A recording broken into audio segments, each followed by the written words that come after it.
Сегодня в выпуске. Почему элитные соседи Путина внезапно захотели мирного неба, хотя еще вчера требовали Киев за 3 дня. Сегодня мы покажем, как в российском дурдоме штурмуют роддома под видом Рейхстага. И почему, пока Сибирь продают Китаю по частям, в Сочи бизнес закрывается быстрее, чем открываются рты пропагандистов. И почему Z-патриоты вдруг начали говорить правду. Такого вам по телевизору точно не покажут. Поехали.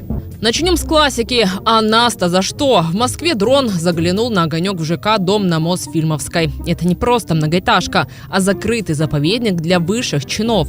Жены депутатов от «Единой России», министры сельского хозяйства и прочие Z-патриоты, чей патриотизм строго пропорционален стоимости квадратного метра от 80 до 100 миллионов деревянных. Еще лети. Дай мне тут. По-моему, я здесь. Нет, нормально все. Разрываем. Здравствуйте. С 1 мая всех. Слушайте, а что увидели? Вот увидели обломки беспилотника, наверное. Да что он себе? Он вообще большой был? У меня есть фотографии, есть. Могу показать. Прям беспилотник у вас? Да, с надписью. Да. А что написано было? На украинском. В какой момент все это увидели? Да? Я сидел на детской площадке, момент взрыва 00:34 время. Момент, я сижу, просто фоткаю ЖК для себя на память. И сфоткал, сижу, смотрю фотографию. И слышу эхо, звук, как будто мотоцикл издалека едет. И в моменте взрыв происходит. Я это не видел, но слышу. Прям вот эхо, и беспилотник взрывается в здание. Я голову поднимаю, смотрю наверх, там огонь и там, как сказать, дым уже. Это было впервые вообще, я с таким слышу и сталкиваюсь. Я чуть испугался в моменте, не знаю, куда бежать. Думал, сейчас 2-я, 3-я будет. Шоковое состояние. Потом подбежали, посмотрели, чуть в себя пришли. Но внезапно оказалось, что ПВО не входит в стоимость элитной недвижимости. Вот это вот, спальня, и дальше ничего нет. Вот стена была, которая кровать стоит. Вот они спали, вот гардеробная. А вот это все даже.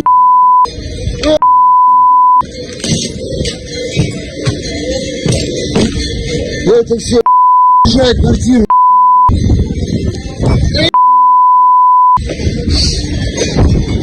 Они-то думали, что фронт – это где-то в телевизоре под соусом Соловьева, а теперь куски фасада падают прямо на их майбах и мерседесы. И вот тут начинается самое интересное – внезапное прозрение глубинного народа. У меня уже очень давно желание, чтобы все это закончилось, но вот сегодня прям сильное появилось оно, это еще сильнее, чем было. Раньше угроза казалась недосягаемой, далекой, сейчас стало страшно. Теперь это реальность, и вдруг все еще хуже станет, очень близко страшно стало. очень, да. А на каких условиях? То есть любые условия или только как-то там? Любые, главное мир. Угу. Мирное небо над головой. Да. Центр России, и до нас это дошло, и как многие девятки военнослужащие, так скажем, просто это плохо. Нужно, чтобы это все, конечно, заканчивалось. Было ли раньше такое ощущение, что до нас не долетит? Было. Но после новости, читая новости, даже несколько год назад, что даже Новосибирск, Красноярск, Челябинская область. Но глупо, я думаю, думать, что Свердловская область будет другой. А вы тоже слышите эти звуки? Это же симфония коллективного нытья. Говорят, уже хочется спать спокойно, до нас долетело, надо было заканчивать в 1 месяц. Заметьте, они не говорят «простите, мы были неправы», они говорят «нам стало страшно». Есть ли у вас желание, или увеличилось ли это желание, чтобы СВО поскорее закончилось? Да его надо было кончать еще в первые годы. В первый год. Как, в первый месяц даже, я бы сказал.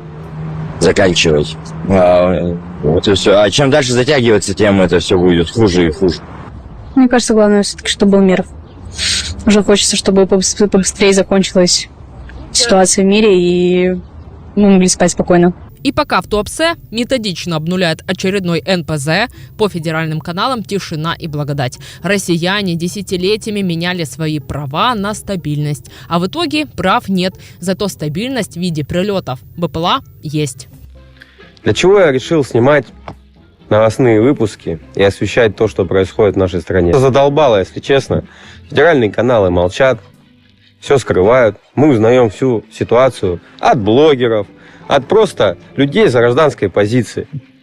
Я хотел бы сегодня обсудить 4 важные темы лично для меня. Начнем с Туапсе. На Туапсе были совершены атаки 16, 20, 28 числа. И это были целенаправленные удары по нефтянке. Знали, что они хотят, и они добились своего, понимаете? Они добились пожаров, разлива топлива. А это загрязнение воды, загрязнение почвы, дым в городе, эвакуация людей. И все это тушат уже не один день. Только вдумайтесь в это слово «тушат». Но не потушили. Куренков с экрана телевизора нам чешет, что ситуация под контролем, все нормализовано. 29 число, все горит, и разлив никуда не делся. Я считаю, что это экологическая катастрофа, и добились своего. Но в этой ситуации, честно, мне обидно за другое, что в новостях говорят, что все хорошо, а значит и путевки можно покупать, которые покупали и будут покупать. Вот товарищ Куренков или мэр Туапсе, о котором я обязательно сниму следующий выпуск и поговорим о нем отдельно. Вот скажите честно, вы бы отправили туда своего ребенка? Но вот я думаю, нет. И да, на России даже свои начинают что-то подозревать. Некий Евгений Гольман со своим крепким сломом в очередном порыве откровения жалуется. Русскому человеку в России сложно, потому что все кругом терпилы. А у нас, у русских, можно, потому что мы, мы терпилы. Эти все водители наши, которые президенту рассказывают всякую, ездят на переговоры, слушают нас, вас, и будут дальше, потому что без жизнь плоха. Зеленский, тут столько народа, наверное, каких-то руков того искусства, сидит с Пашиняном, говорит, я им на 9 мая жизнь. Правда, вчера 17 штук к нам отправили, в 17 все были сбиты. Но это так будет не всегда. То есть они нас не уважают. А уважают, правильно, сильного, который всех налево и направо. Бояться должны. А нас всех с Казахстана запускают. Прибалтики. Ну вообще уже в щи. Они начали. Эти финны, это наша земля. Давайте заберем все, что было раньше нашим. Ну что происходит? Чуваки, вы когда будете опять про свою 9-этажку, где нет 8-го этажа? Ну надо как-то вакуум заполнить. Ну надо ставить нормальных людей. Вот придет она от Дагестана, и там ей никто же не вкрутит. Это порядочный человек. И мозги не переобуют. Как у нас, как помню, Картополов там шел там, как замкомдива стал, началось переобувание. Комдива стал, все, попал в Госдуму, все, умер человек порядочный. Начал городить, что ну вообще нормальный человек городить не может. И так идеи со всеми русского человека уничтожают в России. И правительство этому способствует.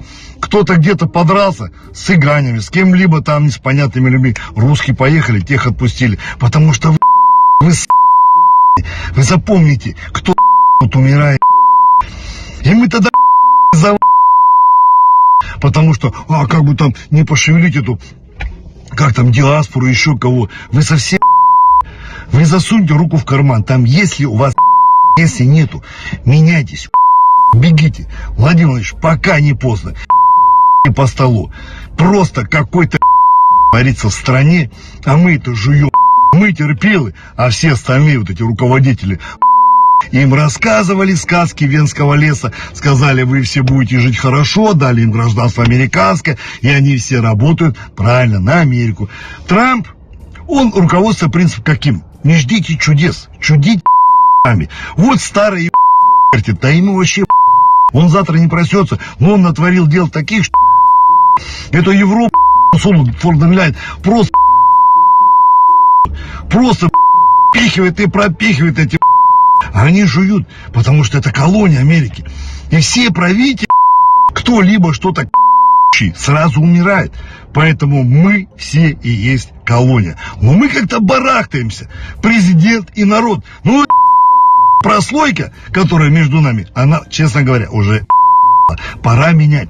У нас должны быть новые лидеры. Я говорю, новые люди. Новые лидеры. Как Захар Прилепин. Других пока еще не знаю. Который воевал сам. Сын его воюет. Другие нужны. Авторитеты нужны. За кем народ пойдет. Кто сейчас есть, к сожалению, пшик. Не более того. Так что всем хорошего дня. Они ищут новых лидеров среди тех, кто воевал, но не понимая простой истины. Лидеры, которые строят будущее на крови и воровстве, способны построить только одно очень большое кладбище. И пока они ищут врагов в Украине, их лучшие друзья из Китая просто выносят Сибирь. Буквально. Свежие снимки Google Maps открыли глаза тем, кто еще способен их открывать.